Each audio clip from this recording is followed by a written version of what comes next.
한덕수 총리 후보자 국회 인준이 난항을 겪는 가운데 윤석열 당선인 측은 새 정부 총리는 한덕수 후보자 한 명뿐이라면서 신뢰를 재확인했습니다. 인수위 취재기자 연결합니다. 박석영 기자.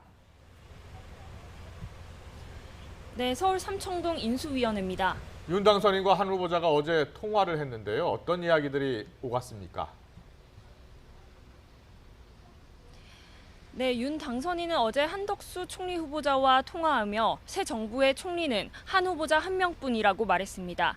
윤 당선인은 다른 장관을 낙마시키려고 한 후보자의 목을 잡고 있는 모습은 있을 수가 없는 일이라고 말한 것으로 전해졌는데요. 한 후보자의 경우 노무현 정권 때 신임을 받았던 데다가 전문성을 확보한 인물인 만큼 민주당을 도저히 이해할 수 없다는 겁니다.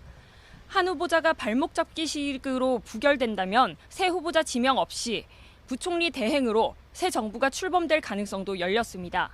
윤 당선인 측 관계자는 부결 시 대통령 선거를 부정하는 거로 보고 총리 없이 부총리 대행으로 출범하겠다고 말했습니다. 또 정호영 복지부 장관 후보자와 관련해서도 임명 강행까지 고려하겠다고 강조했습니다. 다만 민주당의 태도에 따라서라는 단서를 달았는데요. 각각의 후보자를 서로 연계해선 안 된다며 정권 출범을 방해하려는 사람들이 있다면 가진 권한을 활용하겠다고 사실상 민주당에 경고를 날렸습니다. 권성동 원내대표도 오늘 원내대책회의 후 기자들과 만나 중요한 건 국민 수용성이라면서 민주당의 도를 넘는 행위 등 정치 상황을 고려해 당선인이 적절한 판단을 할 것이라며 당의 의견을 당선인 비서실에 전달했다고 밝혔습니다. 민주당은 한 후보자의 국회 인준을 지렛대 삼아 한동훈 후보자 등의 낙마를 압박하는 방안을 검토하는 것으로 알려졌습니다. 네, 오늘 추가 인선도 발표가 되는데요. 국가안보실과 대통령 비서실 산하 비서관급이 발표가 됐죠. 네, 윤 당선인은 오늘 국가안보실과 대통령 비서실 추가 인선 20명을 공개했습니다. 먼저 국가안보실 1차장실 안보전략비서관은 임상범 주 제네바 대표부 차석대사, 경제안보비서관의 왕윤종 전 동덕여대 교수가 이름을 올렸습니다. 대통령 비서실 쪽 홍보수석실 국정홍보비서관에는 강훈 전 조선일보 논설위원, 국민소통관장에는 김영태 전 쿠팡 커뮤니케이션 총괄부사장이 지명됐습니다. 인사기획관실 인사기획관은 복두규 전 대검 사무국장이, 시민사회수석실 디지털 소통비서관은 이상협 네이버 대외협력 이사대우가 맡기로 했습니다.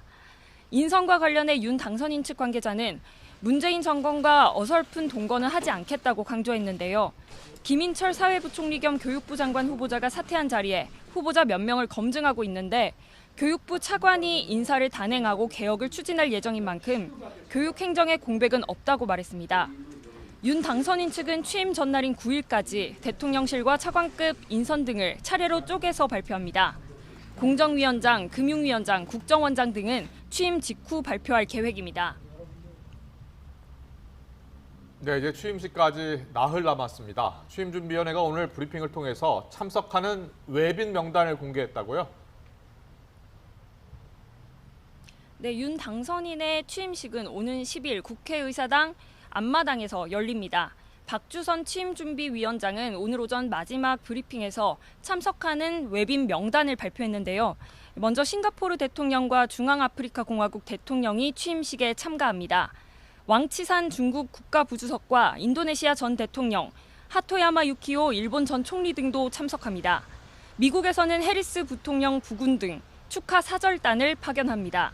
이 밖에도 주한 외교사절을 포함해 외빈 300여 명이 취임식에 참석하는데 일본의 경우 강요급 인사 파견이 예정돼 있습니다. 또 탈북 국군포로 3명도 정부 수립 이후 최초로 취임식에 초청됐습니다. 취임식을 앞두고 안철수 인수위원장과 인수위원들은 서울 통이동 인수위 기자회견장에서 오늘 오후 5시 해단식을 합니다. 50일 동안 활동을 이어온 인수위는 새 정부의 국정과제를 마련하고 정책 방향을 세우는 역할을 했습니다. 다만 신구 권력 갈등과 여야 대치 속에 국정 청사진을 뚜렷하게 그리지 못했다는 지적도 나왔습니다. 지금까지 서울 삼청동 인수위원회에서 YTN 박석영입니다.